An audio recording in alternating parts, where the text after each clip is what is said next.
자, 오늘은 경매를 하는데 가장 기초가 되는 꼭 알아야 할 최소한의 내용을 세상에서 가장 쉽게 말씀드려 보려고 합니다. 경매는 관심 있는데 너무 무섭기도 하고 괜히 잘못했다가 내 돈 날리는 건 아닐까 막막하실 거예요. 괜찮습니다. 부동산도 주식도 올라서 나만 가만히 있나 싶어 관심은 가는데 막상 첫 발을 못 대고 계셨던 거잖아요. 그래서 오늘은 여러분께 경매에 꼭 필요한 핵심만 쉽게 풀어보도록 하겠습니다. 오늘 내용만 이해하셔도 경매가 더 이상 막연하지만은 않으실 거예요. 여기서 한 걸음 더 나아가서 실제로 물건을 고르고 입찰까지 해보고 싶으신 분들은 고정 댓글 한번 확인해 보시고요. 자, 그럼 오늘 저와 만난 김에 부동산을 확실히 싸게 살 수 있는 남들이 하지 않는 경매, 최소한 이것만은 알고 넘어가 보겠습니다. 오늘 딱 4가지를 짚어보겠습니다. 경매는 대체 어떻게 진행되는 건지, 위험한 물건을 거르는 법, 그리고 경매의 가격은 어떻게 정해지는 건지, 마지막으로 입찰부터 내 집이 되기까지. 자, 우리가 종종 접하는 기사나 뉴스에서 어떤 집이 경매로 나왔다 이런 소식을 접하곤 하죠. 이런 것들 왜 나오는 걸까요? 대부분 아시다시피 경매는 빚을 갚지 못해서 생겨나게 됩니다. 돈을 빌려줬는데 돌려받지 못한, 즉 채권자는 법원에 요청합니다.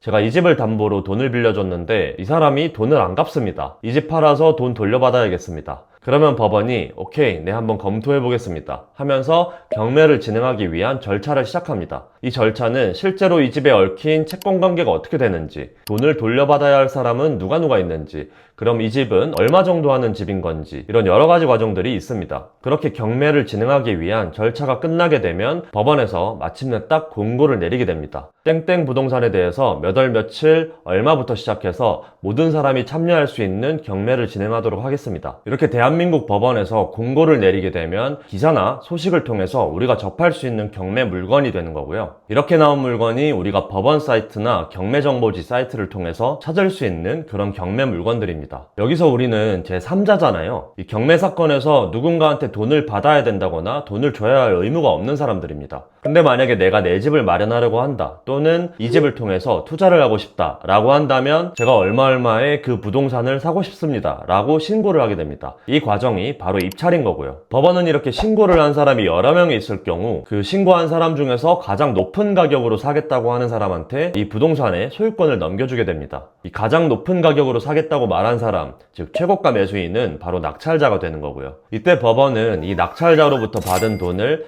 바로 그 채권자한테 돌려주는 것이 아니라 여기서 또 중재를 합니다. 내가 낙찰자한테 받은 이 돈을 공정하게 나눠줄게. 왜냐면 이 집에는 물론 경매를 신청한 사람만 돈을 받아야 될 수도 있지만 임차인, 즉 집주인한테 보증금을 주고 전세를 살거나 또는 월세를 사는 임차인이 있을 수도 있고요. 또는 이 채권자 외에 다른 채권자가 있을 수도 있습니다. 아니면 국가에서 이 집에 대해서 어떤 세금을 걷어야 될 수도 있어요. 이런 복잡한 채권 관계에 있어서 누구도 피해를 보지 않도록 법원이 최대한 공정하게 이 돈을 나눠주는 과정을 배당이라고 합니다.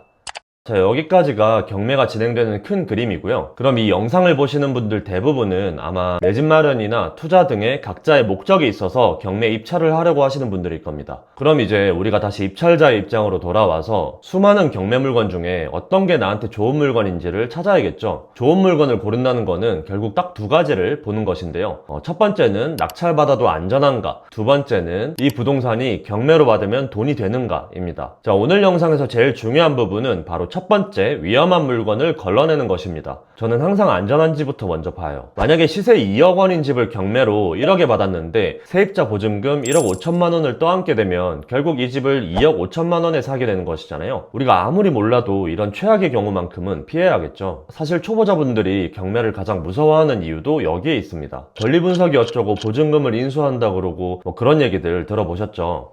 다 이 안전한가를 판단하는 얘기입니다. 이 안전한가 아닌가를 판단하는 기준에는 여러 가지가 있는데 오늘은 경매 물건 중 대다수가 속한 유형이자 가장 안전한 형태를 통해서 말씀드려 보도록 하겠습니다. 저는 이런 경우만 알고 도전해도 충분하다고 생각합니다. 법원에서는 항상 이 경매 사건을 진행하기 전에 제3자인 입찰자에게 입찰하기 전에 어떤 주의해야 될 사항이 있는지 이런 것들을 명시한 문서를 주게 됩니다. 이 문서의 이름은 매각물건 명세서. 이 매각물건 명세서에는 낙찰자가 인수하게 될 위험이나 또는 보증금 또는 이전 집주인이 설정한 권리 중에 소멸되지 않는 것들이 명시되어 있습니다. 주요 내용은 현재 이 부동산을 누가 점유하고 있는지, 만약 임차인이 있다면 이곳에 내용이 기재되는 거고, 아래에 만약 낙찰자가 인수할 만한 사항이나 특이사항이 있다면 이 아래쪽 칸들에 내용을 작성하게 됩니다. 만약 낙찰자가 특별하게 인수할 만한 사항이나 주의해야 될 점들이 없다면 지금 보여드리는 사례와 같이 아무것도 적혀있지 않은 매각물건 명세서가 나오게 되는데요. 만약 이런 형태의 매각물건 명세서를 발견하게 됐다면 법원에서 이 부동산은 특이사항이 없습니다 라고 공식적으로 발표한 것이기 때문에, 만약 낙찰받고 봤더니 이 매각물건 명세서에 기재되어 있지 않은 어떤 특별한 위험이 있거나 인수하게 될 사항이 있다면 낙찰을 취소해달라고 신청할 수도 있으니까 안심하시고 입찰하셔도 괜찮습니다. 자, 이렇게 낙찰받아도 안전한가를 확인했으면 이제 첫 번째 관문은 통과했습니다. 그 다음은 두 번째, 이 집이 내가 살만한 금액인지 확인하려면 경매에서 가격이 어떻게 정해지는지를 알아야 됩니다. 법원이 처음 경매 공고를 낼 때 최저가 얼마부터 시작합니다 라고 공고를 내게 됩니다. 경매를 진행하기 전에 이 집이 얼마짜리인지를 감정을 하는데요. 그렇게 나온 가격이 감정가이고, 첫 번째 경매는 보통 이 감정가를 최저가로 두고 시작합니다. 그런데 만약에 이 감정가가 실제로 이 부동산이 거래되는 시세보다 높아서 입찰자 입장에서 굳이 그 가격으로 살 이유가 없기 때문에 아무도 입찰하지 않을 수 있습니다. 이렇게 입찰자가 아무도 없어서 매각할 수 없는 걸 유찰이라고 부르고요. 그러면 법원이 가격을 한번 낮춰서 몇 주 뒤에 다시 경매를 진행합니다. 보통 한번 유찰될 때마다 20%에서 30%씩 떨어지고, 그렇게 누군가가 입찰할 때까지 최저가가 내려가는 방식입니다. 만약 이렇게 내려간 최저가가 현재 시세와 비교해서 충분히 낮아서 내가 경매를 통해서 사는 메리트가 있다 라고 판단이 들면 그때 입찰을 하면 되는 겁니다.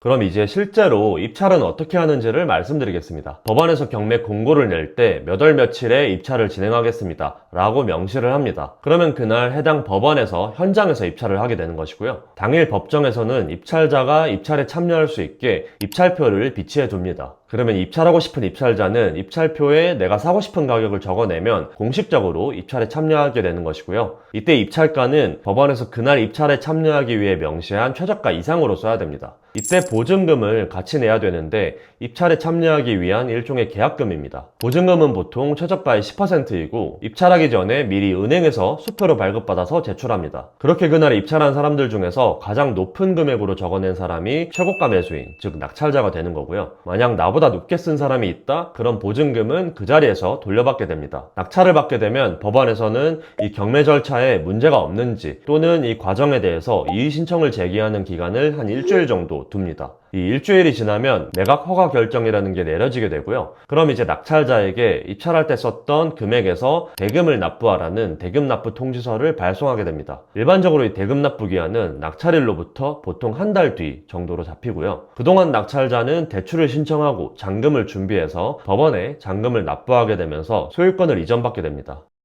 이 경매가 일반 매매와 다른 점은 그 부동산에 살고 있는 사람과 미리 협의가 안 된 상태로 소유권 이전 절차가 진행된다는 점입니다. 물론 기존 소유자도 알고 있습니다. 이 집이 경매가 진행된다는 것을. 그런데 일반적인 매매처럼 언제까지 집을 비워드릴게요 하고 서로 합의한 상태가 아니란 말이죠. 그래서 소유권을 넘겨받은 낙찰자가 그 집에 살고 있는 사람과 직접 이야기를 나눠서 집을 비우는 과정이 필요하고, 이걸 흔히 명도라고 합니다. 사실 초보자분들이 권리분석 다음으로 무서워하는 게 바로 이 명도입니다. 남의 집에 찾아가서 나가라고 해야 되나? 싸우게 되면 어떡하지? 이런 드라마 같은 장면을 상상하게 되는데요. 근데 실제로는 그렇게까지 진행되는 경우는 거의 없고 대부분 대화로 풀립니다. 왜냐하면 경매는 대한민국 법에 의해서 진행되는 공식적인 절차이고, 법원에서 이 집의 소유권이 낙찰자에게 넘어갔으니 이 집을 낙찰자에게 넘겨주시오 라는 절차까지 마련되어 있습니다. 그래서 그 집에 살던 분도 언젠가는 나가야 된다는 것을 알고 있습니다. 그래서 이미 결론은 정해져 있고, 다만 이 과정에서 서로 조건을 맞춰가는 협상이 필요한 겁니다. 만약 대화가 안 통하는 사람이다, 도무지 협상이 안 된다 라고 한다면은 그럴 때는 법이 정한 절차를 활용할 수 있습니다. 이걸 강제집행이라고 하는 절차인데요. 법원에 이를 신청하면 결국 집을 비울 수 있게 되어 있습니다. 그러니까 최악의 경우에도 결국 해결되게 만들어져 있습니다. 그래서 명도는 너무 겁내지 않으셔도 됩니다. 보통 낙찰받고 한두 달 안에 정리가 되고요. 받자마자 당장 내 집이 돼야 돼,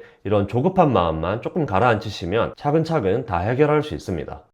자, 여기까지가 경매의 전부입니다. 안전한 물건 골라서 시세보다 싸면 입찰하고, 낙찰받아서 잔금 내고, 마지막으로 명도까지 마치면 온전히 내 집이 된다. 여기까지 보셨으면 사실 경매를 시작하는데 필요한 최소한은 다 이해하신 겁니다. 이제 이 내용을 바탕으로 하나하나 디테일한 것들을 익히면서 각자의 목적에 맞게 경매를 도전하시면 되는데요. 근데 사실 막상 경매에 도전하시게 되면 다음과 같은 질문들이 기다리고 있습니다. 이 물건 시세 대비 얼마에 써야 되는지, 이게 진짜 돈이 되는 물건이 맞는지, 이건 위험한 물건인지 아닌지, 이건 물건마다 답이 다르고 결국 실행해보면서 익혀야 되는 영역이라고 생각합니다. 여러분이 실제로 경매 물건을 보고 조사해보고 권리 분석도 해보면서 배우게 되는 영역이라고 생각하는데요. 그래서 제가 매일 경매 멤버십이라는 것을 운영하고 있습니다. 제가 실제로 경매를 배우고 실행하면서 배운 노하우나 책으로는 배울 수 없는 실전 방법들을 공유해드리고 있고, 입찰을 고민 중인 물건이나 각자의 상황에 맞게 1대1 피드백을 드리는 과정입니다. 매주 라이브를 통해서 어떤 물건을 고르고 왜 거르는지, 시세는 어떻게 보고 입찰가는 어떤 과정으로 정하는지, 경매에 관한 이론을 넘어서 실전을 통해서 익힐 수 있는 내용들을 실제 우리가 입찰할 수 있는 물건으로 같이 풀어가고 있습니다. 막히는 건 1대1로 언제든지 물어볼 수 있고요.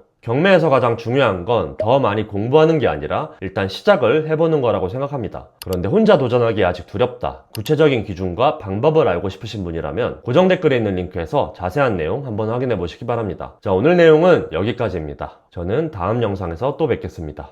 감사합니다.